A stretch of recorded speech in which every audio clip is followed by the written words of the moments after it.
नमस्कार, आप देख रहे हैं हमारा खास शो वंदे भारत में। हूं आंचल गुलाटी गुंबर और इस शो के जरिए हम राज्यों से जुड़ी हुई जो पूरे हफ्ते में बड़ी खबरें हैं वो आपके साथ साझा करते हैं, जो विकास से जुड़ी होती हैं, राजनीति से जुड़ी होती हैं और साथ ही जुड़ी होती हैं हम कह सकते हैं खेल जगत से। तो आइए सीधे रुख करते हैं सबसे पहले वंदे भारत में इस वक्त की प्रमुख सुर्खियों की तरफ। और आज हम सबसे पहले यहाँ पर बात करेंगे जोजिला टनल से जुड़ी हुई कि इंजीनियरिंग का एक बहुत बड़ा हम कह सकते हैं नमूना जो ये बताता है कि भारत किस तरह से कनेक्टिविटी के लिहाज से आगे बढ़ रहा है, और ये न्यू इंडिया की एक बेहतरीन तस्वीर है।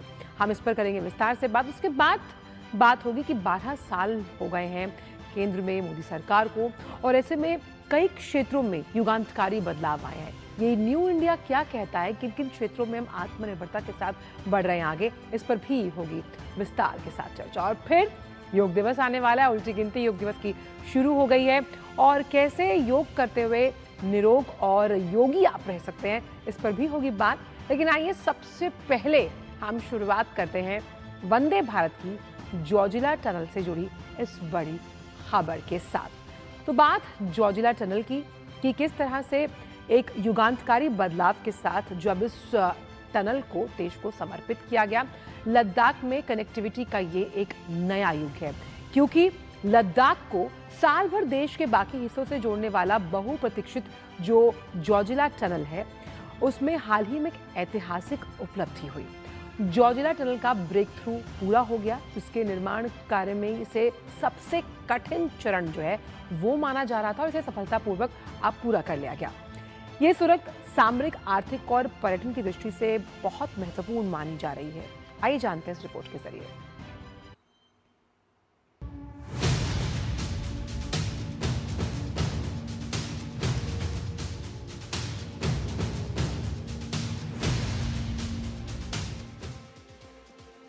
हिमालय की दुर्गम पहाड़ियों के बीच बन रही जोजिला टनल में ब्रेक थ्रू के साथ ही एक नया इतिहास रचा गया है।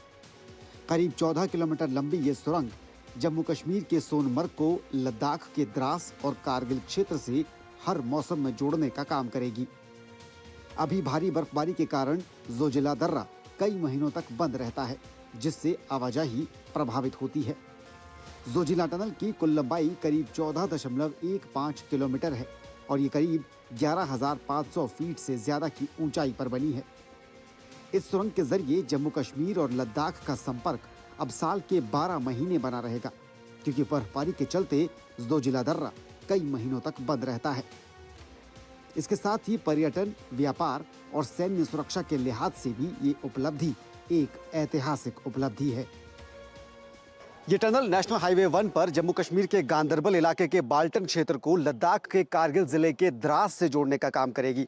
अभी हाल ही में इसका जो ब्रेक थ्रू है वो पूरा हुआ है। नितिन गडकरी खुद इससे लेकर मौके पर मौजूद रहे। 6,800 करोड़ रुपए की करीब इसकी लागत इस पूरी परियोजना की आने वाली है, और जोजिला दर्रे से होते हुए पहले जो सफर घंटों में तय होता था वो अब इस टनल के शुरू होने के बाद महज कुछ ही मिनटों का रह जाएगा। लद्दाख के पूरे क्षेत्र में पर्यटन के साथ साथ भारतीय सेना के लिए भी ये जोजिला टनल बहुत ही महत्वपूर्ण रोल प्ले करने वाली है। लद्दाख के कारगिल जिले के बीनामर्ग में हाल ही में इस टनल का ब्रेक थ्रू पूरा हुआ है, और इस पूरी परियोजना को करीब 6,800 करोड़ रुपए की लागत से विकसित किया जा रहा है। विशेषज्ञों का मानना है कि टनल के संचालन में आने के बाद यात्रा समय में उल्लेखनीय कमी आएगी, और लद्दाख क्षेत्र में पर्यटन और आर्थिक गतिविधियों को नया प्रोत्साहन मिलेगा।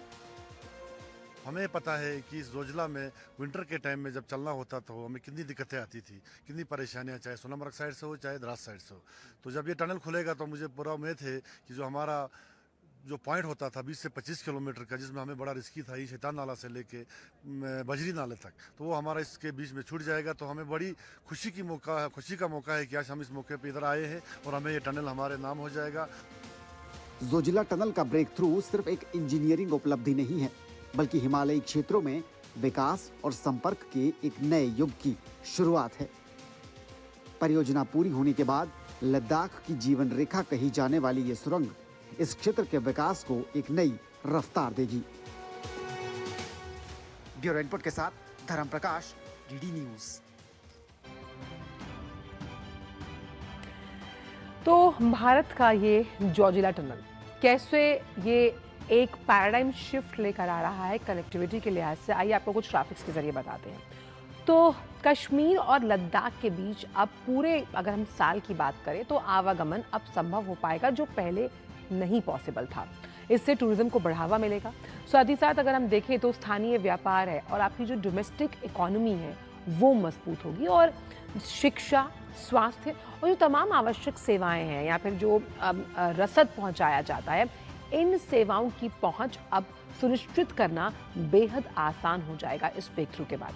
और इसी बड़ी खबर पर बात करने के लिए हमारे साथ कुछ देर में अभी धर्म प्रकाश जुड़ेंगे। लेकिन जोजिला टनल को आप इस हिसाब से समझिए, क्योंकि लद्दाख के मौसम की अगर बात की जाए तो लद्दाख में बहुत ज़्यादा सर्दी पड़ती है और उस लिहाज से अगर हम देखें तो पूरे साल में इस व्यवस्था को सुव्यवस्थित करने के लिए, व्यवस्था कौन सी, आने जाने की व्यवस्था को, ये जो ब्रेक थ्रू है ये वाकई में एक बहुत बड़ा ब्रेक थ्रू माना जा रहा है कनेक्टिविटी के लिहाज से।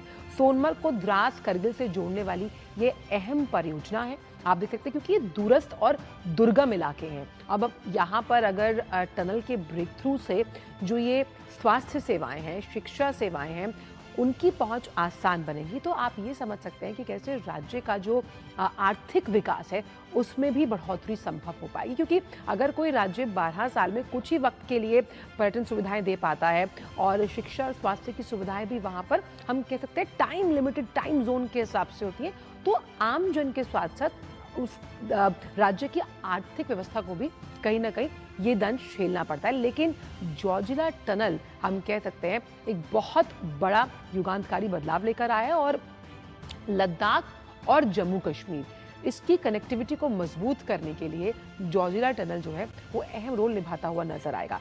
अब क्योंकि बात पर्यटन की अगर हम करें, जैसे कि हम देख रहे हैं जून का महीना है और ऐसे में लोग ठंड के समय में ऐसे पहाड़ी इलाकों पर जाना पसंद करते हैं। आप मान सकते हैं कि जोजिला टनल की वजह से ये जो पर्यटन में उछाल है वो भी नजर आएगा और इस टनल के ब्रेक थ्रू से हम ये साबित कर पा रहे हैं कि कैसे जो बेहतरीन और मुफीद उदाहरण है इंजीनियरिंग मार्वल का, ये पूरा का पूरा टनल जिस तरह से इसका निर्माण किया गया है और इस निर्माण की वजह से ये समझ में आता है, जो प्रधानमंत्री हमेशा कहते हैं कि किसी भी देश की आर्थिक व्यवस्था को आप उसके हाईवेज, उसकी रेलवेज और हाईवेज से पहचान सकते हैं और यही विनिर्माण का एक बहुत बेहतरीन उदाहरण। धर्म प्रकाश हमारे साथ जुड़ गए हैं शिमला से। धर्म प्रकाश, हमने आपकी रिपोर्ट देखी तो जोजिला टनल की वजह से अब हम ये मान सकते हैं धर्म प्रकाश की लद्दाख और जम्मू कश्मीर के बीच का जो नाता है अब वो पूरे साल रहेगा, यानी कि वो टाइम जोन में बटा नहीं हुआ और इससे दोनों की अगर बात की जाए, लद्दाख और जम्मू कश्मीर दोनों ही को आर्थिक तौर पर मजबूती मिलेगी। बिल्कुल आज दोनों ही राज्यों के लिए बहुत ही बेहतरीन ये पहल केंद्र सरकार की तरफ से की गई है। जम्मू कश्मीर का जो पूरा राज्य है, पूरा क्षेत्र है, वहां पर पहले से करीब 1,39,000 करोड़ की जो सड़क परियोजनाएं हैं, अवसंरचना इंफ्रास्ट्रक्चर डेवलपमेंट जो प्रोजेक्ट्स हैं वो चल रहे हैं और उसके साथ साथ लद्दाख में भी चाहे वो कारगिल जिला हो, चाहे वो लेह का जिला हो, पूरे लद्दाख में जो सड़क परियोजना है करीब 18,000 करोड़ के आसपास के प्रोजेक्ट्स वहां भी चल रहे हैं।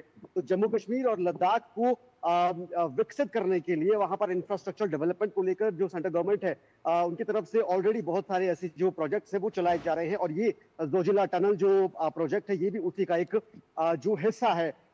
सबसे इंपॉर्टेंट बात इसकी ये है कि दोनों राज्यों की कनेक्टिविटी के लिए ये बहुत ही बेहतरीन और बड़ा महत्वपूर्ण प्रोजेक्ट माना जा रहा है। अभी हाल ही में इसका जो ब्रेक थ्रू है वो पूरा हुआ है, करीब 2020 से इसका काम चल रहा था, अक्टूबर 2020 से, और अब जाकर जो दोनों टनल के जो दोनों सिरे हैं वो आपस में मिल पाए हैं। इसका सबसे बड़ा फायदा ये होगा कि जोजिला टनल को पार करने में जो मौसम की वजह से और हाइट की वजह से जो दिक्कतें आती थी वो अब दूर हो जाएगी। कई घंटों का सफर जो पहले जोजिला पास को क्रॉस करने में लगता था सड़क मार्ग से, अभी की सड़क मार्ग से, वो अब खत्म हो जाएगा और महज आधे घंटे की दूरी अब रह जाएगी टनल के जरिए। उस तरफ जम्मू कश्मीर की तरफ कि अगर लद्दाख और जम्मू कश्मीर दोनों राज्यों को ये कनेक्ट करेगा। लद्दाख की तरफ कारगिल जिले के अंदर जो द्रास का इलाका है, मीनापुर का इलाका है, वहां से ये कनेक्ट करेगा सीधा जम्मू कश्मीर की तरफ गांधरबल के बाल्टाल इलाके को। और दोनों राज्यों के लिए ये जो प्रोजेक्ट है वो अपनी इंपॉर्टेंस है, पर्यटन की दृष्टि से हो, चाहे व्यापार की दृष्टि से हो, चाहे आर्मी के पॉइंट ऑफ व्यू से, भारतीय सैन्य राष्ट्रीय सुरक्षा के नजरिए से हो। अब हाइट बहुत ज्यादा है और इतनी हाइट पर 11,500 फीट की हाइट पर, यानी करीब 3,500 मीटर की जो समुद्र तल से जो ऊंचाई है, वहां पर इस प्रोजेक्ट को इनिशिएट करना अपने आप में इंजीनियरिंग का भी एक बहुत ही कारगर नमूना है, बहुत बड़ा प्रयास है। और साथ ही साथ मौसम के नजरिए से भी जिस तरह से प्रोजेक्ट को रिकॉर्ड टाइम में पूरा किया गया है, भारतीय कार्य इंजीनियरिंग के नजरिए से भी एक बहुत ही बड़ी उपलब्धि मानी जा रही है सेंट्रल गवर्नमेंट की तरफ से। और इसमें पूरे क्षेत्र धर्मप्रकाश को एक विकसित चीज करने- आपसे और भी समझना चाहेंगे, क्योंकि जो रसद होती है, जो सेना की बहुत हम कह सकते हैं इम्पोर्टेंट ज़रूरत है, उस रसद को पहुंचाने के लिए और सैन्य शक्ति के लिहाज से भी जोजिला टनल एक अहम रोल निभाता हुआ नजर आएगा आने वाले वक्त में।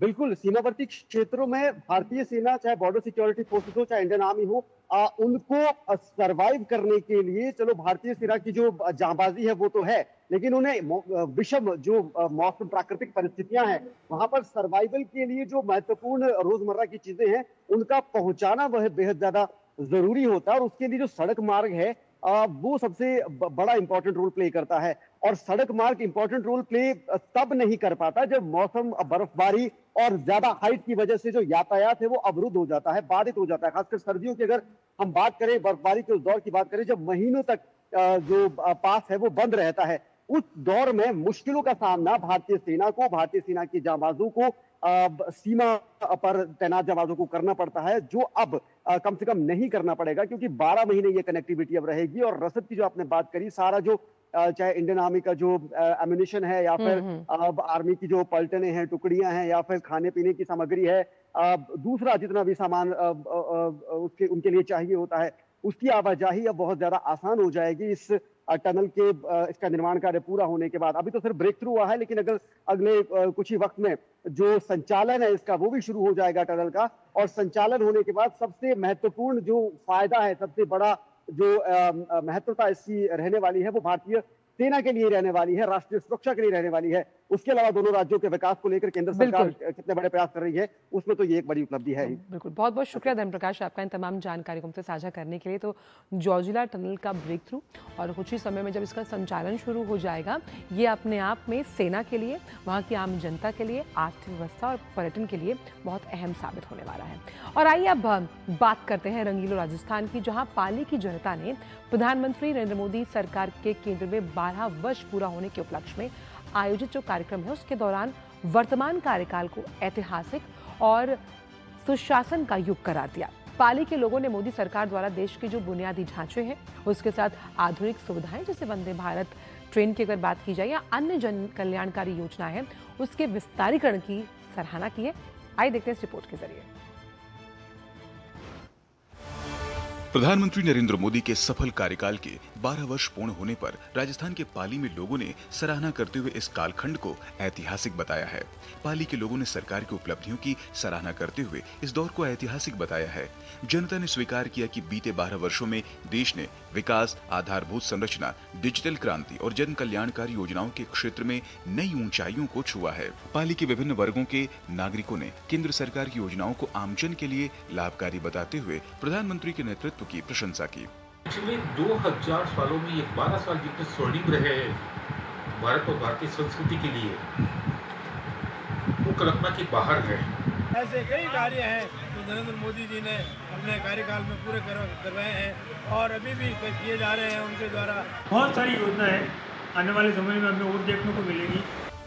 पाली शहर में आमजन, व्यापारियों, युवाओं और सामाजिक संगठनों से जुड़े लोगों ने प्रधानमंत्री नरेंद्र मोदी के 12 वर्षों के कार्यकाल को देश के विकास का महत्वपूर्ण दौर बताया। लोगों ने कहा कि सड़क, रेल, डिजिटल सेवाओं, स्वास्थ्य और गरीब कल्याण योजनाओं में तेजी से कार्य हुआ है, जिससे देश की वैश्विक पहचान मजबूत हुई है। और नरेंद्र मोदी जी ने गरीब कल्याण के लिए जो कार्य किए, उन गरीब कल्याण के कार्यों में आज इस देश में 80 करोड़ लोगों को मुफ्त में लगातार अनाज मिल रहा है। अपने 12 साल के कार्यकाल में किसी भी वर्ग को अस्वीकार नहीं छोड़ा है। हर क्षेत्र में उन्होंने काम किया है। युवाओं के लिए, किसानों के लिए, महिलाओं के लिए, सभी क्षेत्र में उनका बहुत विकास किया है। प्रधानमंत्री आवास योजना, उज्ज्वला योजना, आयुष्मान भारत और डिजिटल इंडिया जैसी योजनाओं का सीधा लाभ मिला है। युवाओं ने स्टार्टअप, रोजगार और तकनीकी क्षेत्र में बढ़ते अवसरों को सकारात्मक बदलाव बताया। पाली वासियों ने प्रधानमंत्री नरेंद्र मोदी के नेतृत्व का विकास और जन विश्वास का प्रतीक बताते हुए आगामी वर्षों में भी देश के निरंतर प्रगति पथ पर आगे बढ़ने की उम्मीद जताई है। Bureau report, DD news. तो सबका साथ, जन विश्वास और जन कल्याण के सार्थक लक्ष्य के साथ लगातार 12 साल से जो केंद्र में मोदी सरकार है वो काम कर रही है। इसी पर बात करने के लिए लक्ष्य आर्य इस वक्त हमारे साथ जयपुर से जुड़ गए हैं। सीधा लक्ष्य का ही रुख करते हैं। लक्ष्य, जिस तरह से हम कह सकते हैं ये एक युगांतकारी एक दशक रहा प्रधानमंत्री के कार्यकाल में, जिस तरह से अलग अलग क्षेत्रों ने प्रगतिवादी होने के साथ साथ हमने ये देखा कि कैसे विमेन लेड डेवलपमेंट की बात हो, एम्प्लॉयमेंट लेड डेवलपमेंट की बात हो, हम लगातार विकसित भारत 2047 के उस लक्ष्य की ओर आगे बढ़ रहे हैं। देखिए आजकल जिस प्रकार से प्रधानमंत्री नरेंद्र मोदी द्वारा लगातार कहा गया कि जो विकसित भारत का लक्ष्य है वो जब भी हासिल हो सकता है जब हम विकसित राज्यों के लक्ष्यों की प्राप्ति के लिए लगातार काम करें। उसी के मद्देनजर लगातार हम देख सकते हैं कि जिस प्रकार प्रधानमंत्री नरेंद्र मोदी का जो कार्यकाल है वो 12 वर्ष पूरे किया है और 12 वर्ष का कार्यकाल पूरे होने के साथ साथ एक दशक विकास का, एक दशक रोजगार का, एक दशक जो लगातार आधारभूत संरचना है उनको विकसित करने का भी इस देश ने अनुभव किया है। वहीं राजस्थान की बात करें तो जिन गांव ढाणियों, जिन जिलों में विकास की जो सोच थी, विकास की जो चित्र था वो बहुत दूर नजर आता था कि पता नहीं कितने दशकों बाद, कितने सालों बाद ऐसा कुछ हो पाएगा, आधारभूत संरचनाएं और विकसित हो पाएंगी, इस प्रकार की विकासशील जो संरचना है उनको लाया जाएगा, स्टेशन विकसित हो पाएंगे, कनेक्टिविटी स्ट्रांग हो पाएगी। परंतु ये सब महज एक दशक में, जो दशकों में नहीं हुआ वो महज एक दशक में साकार हो सका है। तो ये ना केवल एक बड़ी सफलता है डबल इंजन सरकार की, बल्कि किस प्रकार से प्रधानमंत्री मोदी के 12 साल बेमिसाल रहे हैं उसका भी एक जीता जागता उदाहरण है। बताना चाहूंगा आंचल, जो पूरा मारवाड़ का क्षेत्र है यहाँ कनेक्टिविटी को लेकर बड़ी समस्याएं थी, चाहे रोड कनेक्टिविटी हो, चाहे रेल कनेक्टिविटी हो, इनको सुदृढ़ तो किया ही गया, परंतु इनके साथ में जो बदलाव क्या हुआ वो गौरतलब है। क्योंकि जब कनेक्टिविटी मजबूत होती है तो उद्योग आते हैं, उद्योग के साथ में रोजगार आता है और रोजगार के साथ में जो क्षेत्र का विकास है वो स्वतः ही हो जाता है। तो कनेक्टिविटी पे जब फोकस किया गया केंद्र सरकार द्वारा, भारतमाला प्रोजेक्ट लाया गया, रेल कनेक्टिविटी स्ट्रांग की गई, राजमार्गों को सुदृढ़ किया गया, उसके साथ साथ जो लघु उद्योग हैं उनके लिए योजनाएं, पीएम की विभिन्न जो योजनाएं लघु उद्योग को रही। वहीं मैं बात करूं कि जो जोधपुर मारवाड़ का क्षेत्र है, पाली का क्षेत्र है, यहाँ पे जब अक्सर हम पहुंचे लोगों से बात करने तो लोगों ने जो जीएसटी और जीएसटी 2.0 की बेहतरीन सराहना की कि किस प्रकार से न केवल सरकार ने जीएसटी के माध्यम से बल्कि विभिन्न योजनाओं के माध्यम से जो उद्योगों को पुनर्जीवित करने का, पुनर्लाभान्वित करने का, और जो हम बात करें पीएम विश्वकर्मा योजना के माध्यम से, क्योंकि इस क्षेत्र में हैंडीक्राफ्ट का बड़े स्तर पर काम होता है, तो विश्वकर्मा योजना जैसी जो विभिन्न योजनाएं थी उनके माध्यम से जो कारीगर हैं, जो हस्तशिल्प कारीगर हैं, उनको भी बढ़ावा मिला। तो एक कोई इससे मैं कहना चाहूंगा कि कोई एक स्पेसिफिक योजना नहीं है, कोई एक सिंगल योजना नहीं है जिसने लाभान्वित किया है। समुचित जो क्षेत्र है, समुचित जो प्रदेश है वो पीएम की। जी बिल्कुल। और लक्ष्य, इसमें बहुत इंपॉर्टेंट पॉइंट आपने ये बोला और इसी को आगे लेकर जाएं तो सहकारी संवाद, यानी कि कैसे केंद्र और राज्य सरकार का समन्वय इन तमाम जन कल्याणकारी योजनाओं को अंतिम पायदान पर खड़े उस व्यक्ति तक पहुंचाने में दोनों ही तरह से ये कारगर साबित हुआ है। बिल्कुल सही कहा आंचल आपने। इसी के मद्देनजर जो राज्य सरकार है, जैसे ही पीएम के 12 साल पूरे हुए उसी के पहले ही पूरी एक कमेटी गठित की गई और उसके मद्देनजर काम किया जा रहा है। जिले वर जिले, गांव गांव, ढाणी ढाणी में जो पीएम के 12 साल हैं, किस प्रकार जन कल्याण के 12 साल हैं, उसको लेकर जन कल्याणकारी योजनाओं को पुनर् लोगों तक पहुंचाने और उनके क्रियान्वयन को सुनिश्चित करने, क्योंकि लगातार जो डबल इंजन सरकार है वो अंतिम छोर, जो अंत्योदय का भाव है उसको लेकर काम कर रही है। परंतु अंत्योदय का भाव किस प्रकार जो जमीनी स्तर पे, ग्राउंड पे साकार हो रहा है या नहीं, उसको चेक करने के लिए लगातार जो शिविर हैं वो अभी भी आयोजित किए जा रहे हैं। लगभग 1 महीने तक ये जो शिविर है वो आयोजित किए जाएंगे। और जो समन्वय की आपने बात कही, यही समन्वय है कि जिस प्रकार से जो केंद्र के निर्देश हैं या जो केंद्र की महत्वाकांक्षी योजनाएं हैं उनको अंतिम छोर पे बैठे व्यक्ति तक राज्य सरकार पहुंचाए और उसको पहुंचाने में अपनी पूरी भूमिका निभाए। मुझे लगता है इससे बेहतरीन उदाहरण जो प्रदेश सरकार द्वारा दे रही है इससे नहीं हो सकता। जी बहुत बहुत शुक्रिया लक्ष्य, इन तमाम जानकारियों को हमसे साझा करने के लिए। और राज्य सरकार का काम यही होता है कि कैसे वेलफेयर स्टेट के लिहाज से तमाम योजनाओं का लाभ उन सब तक पहुंचाया जाए जिनके लिए इन योजनाओं को शुरू किया गया। बहुत बहुत शुक्रिया आपका इन तमाम जानकारियों को हमसे साझा करने के लिए। और फिलहाल वक्त एक छोटे से ब्रेक का है। ब्रेक के उस पार भी हम आकर बात करेंगे कि कैसे योग आपके जीवन में ला सकता है बदलाव। जुड़े रहिए वंदे भारत के साथ।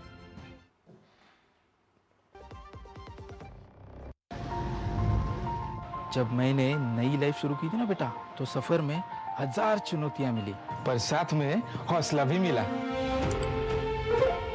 रफ्तार भी मिली, भरोसा मिला, फिर लक्ष्मी मिली। अब तुझे आगे लेके जाना। हमारा पहला लक्ष्य है कि देश में सामान्य से सामान्य मानवीय के जीवन में सुगमता आए। 12 साल विश्वास के, विकास के, जन कल्याण के। मेरी पसंद, मेरी पसंद, मेरी पसंद, मेरी पसंद, हमारी पसंद, हम सबकी पसंद। मजबूत देश का मजबूत सरिया हो गया स्टील। ब्रेक के बाद सभी का स्वागत। और आइए बात कर लेते हैं योग दिवस से जुड़ी हुई। जैसे कि हम सभी जानते हैं कि 12वां अंतर्राष्ट्रीय योग दिवस है, उसकी उल्टी गिनती शुरू हो चुकी है और इसी उपलक्ष्य में सोनीपत के गोहाना स्थित भगत फूल सिंह महिला विश्वविद्यालय खानपुर कला में जिला स्तरीय योगाभ्यास कार्यक्रम का आयोजन किया गया। कैसा रहा ये कार्यक्रम, आइए दिखाते हैं इस खबर के जरिए। 21 जून को आयोजित होने वाले 12वें अंतर्राष्ट्रीय योग दिवस को लेकर देश भर के कई हिस्सों में योग अभ्यास कार्यक्रमों का आयोजन किया जा रहा है। इसी क्रम में हरियाणा के गोहाना स्थित भगत फूल सिंह महिला विश्वविद्यालय खानपुर कला में योग अभ्यास कार्यक्रम का आयोजन किया गया। कार्यक्रम में हरियाणा के विकास एवं पंचायत मंत्री कृष्णलाल पंवार ने बतौर मुख्य अतिथि के रूप में शिरकत करते हुए विद्यार्थियों, महिलाओं, वरिष्ठ नागरिकों, अधिकारियों एवं अन्य प्रतिभागियों के साथ सामूहिक योगाभ्यास किया तथा योग को दैनिक जीवन का हिस्सा बनाने का आह्वान किया। उन्होंने कहा कि योग केवल शारीरिक व्यायाम नहीं, बल्कि शरीर, मन और आत्मा को जोड़ने वाली भारतीय संस्कृति की अमूल्य धरोहर है। हजारों वर्षों से योग मानव जीवन को संतुलन, सकारात्मक, आत्मविश्वास और स्वास्थ्य का मार्ग दिखाता आया है। आज योग भारत की सीमाओं से निकलकर पूरी दुनिया में मानव कल्याण का माध्यम बन चुका है। इस वर्ष अंतर्राष्ट्रीय योग दिवस की थीम वरिष्ठ नागरिकों के स्वास्थ्य और कल्याण पर आधारित है। बढ़ती आयु में स्वस्थ, सक्रिय और सम्मानजनक जीवन जीने के लिए योग एक प्रभावी माध्यम है। योग न केवल विभिन्न बीमारियों से बचाव करता है, बल्कि मानसिक शांति, ऊर्जा और आत्मबल भी प्रदान करता है। उन्होंने कहा कि स्वस्थ वृद्धावस्था की नींव युवावस्था में ही पड़ती है, इसलिए युवाओं को अभी से योग को अपनी दिनचर्या का हिस्सा बनाना चाहिए। धन्यवाद करता हूँ देश के प्रधानमंत्री नरेंद्र मोदी जी का, कि जिन्होंने सबसे पहले जाकर के यूएनओ में जाकर के पूरे राष्ट्र से एक अपील की थी कि पूरा राष्ट्र केवल एक दिन योग दिवस मनाए। तो उसने संयुक्त राष्ट्र के जब उसने पहले अनुरोध किया तो 177 देशों ने कंसेंट दी थी। तो आज बड़ी खुशी की बात है, आज पूरे राष्ट्र में लगभग 200 देशों में 21 जून को योग दिवस मनाया जाता है। प्रधानमंत्री नरेंद्र मोदी के दूरदर्शी नेतृत्व और प्रयासों के कारण आज अंतर्राष्ट्रीय योग दिवस विश्व स्तर पर अपनी छाप छोड़ चुका है। वर्ष 2014 में संयुक्त राष्ट्र महासभा में प्रधानमंत्री द्वारा दिए गए प्रस्ताव को रिकॉर्ड 177 देशों का समर्थन प्राप्त हुआ था। आज 21 जून को विश्व के 200 से अधिक देशों में अंतर्राष्ट्रीय योग दिवस मनाया जाता है, जो भारत के लिए गर्व का विषय है। महिला केवल परिवार ही नहीं, बल्कि समाज और राष्ट्र निर्माण की भी आधारशिला होती है। यदि महिलाएं स्वस्थ, शिक्षित और आत्मविश्वासी होंगी तो पूरा समाज मजबूत होगा। विकसित भारत 2047 के प्रधानमंत्री नरेंद्र मोदी के विजन को साकार करने में देश की बेटियों और युवाओं की महत्वपूर्ण भूमिका रहेगी। मुख्यमंत्री नायब सिंह सैनी के नेतृत्व में प्रदेश सरकार योग और आयुष प्रणाली को मजबूत बनाने के लिए निरंतर कार्य कर रही है। इसके लिए आयुष विभाग के बजट में 135 करोड़ रुपए का प्रावधान किया गया है। प्रदेश भर में लगभग 6500 गाँवों में व्यायामशालाएं स्थापित की जा चुकी हैं, जिनमें से 883 व्यायामशालाओं का निर्माण कार्य पूरा हो चुका है। इसके अलावा 859 आयुष योग सहायकों की नियुक्ति की गई है तथा प्रदेश में 397 आयुष औषधालय और 109 उप स्वास्थ्य केंद्र भी संचालित किए जा रहे हैं। ग्रामीण युवाओं और महिलाओं को फिटनेस के लिए प्रेरित करने हेतु गाँव में इंडोर जिम स्थापित किए जा रहे हैं। सरकार का लक्ष्य है कि प्रत्येक गाँव में खेल, शिक्षा और स्वास्थ्य से जुड़ी आधुनिक सुविधाएं उपलब्ध करवाई जाएं। योग न केवल विभिन्न बीमारियों से बचाव करता है, बल्कि सकारात्मक सोच, आत्मविश्वास और मानसिक शांति भी प्रदान करता है। उन्होंने युवाओं, महिलाओं एवं वरिष्ठ नागरिकों से नियमित रूप से योग अपनाने का आह्वान करते हुए कहा कि स्वस्थ व्यक्ति ही स्वस्थ परिवार, स्वस्थ समाज और विकसित राष्ट्र के निर्माण में महत्वपूर्ण भूमिका निभा सकता है। Bureau report, DD news. तो तो योग कैसे आपको निरोगी बना सकता है? यानी कि अगर हम कोविड-19 की बात करें, आपको याद होगा कि योग ने बहुत महत्वपूर्ण रोल अदा किया था मानसिक तनाव और चिंता को दूर करने में। खास तौर पर योग का अहम स्थान है और मेडिटेशन के लिहाज से आपकी एकाग्रता को कायम रखने में योग बहुत अहम भूमिका निभाता है। और कैसे जब हम स्वस्थ समाज की नींव रखते हैं, सशक्त राष्ट्र को बनाने के लिए उसमें भी योग का अहम स्थान है। और प्राकृतिक तरीके से यह आपको ऊर्जावान, एनर्जाइज करता है, यानी कि आपको इसके लिए आर्टिफिशियली कुछ खाने की ज़रूरत नहीं है।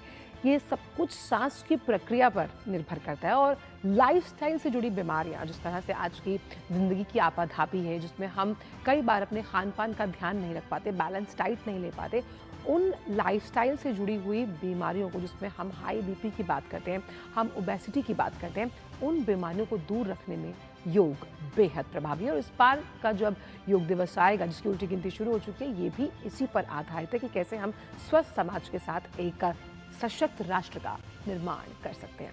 तो आज वंदे भारत में इतना ही। आपसे मुलाकात होगी अगले हफ्ते कुछ और नई खबरों के साथ, जो कि राज्यों से जुड़ी हुई है। तब तक के मेरी पूरी टीम को दीजिए अनुमति। नमस्कार।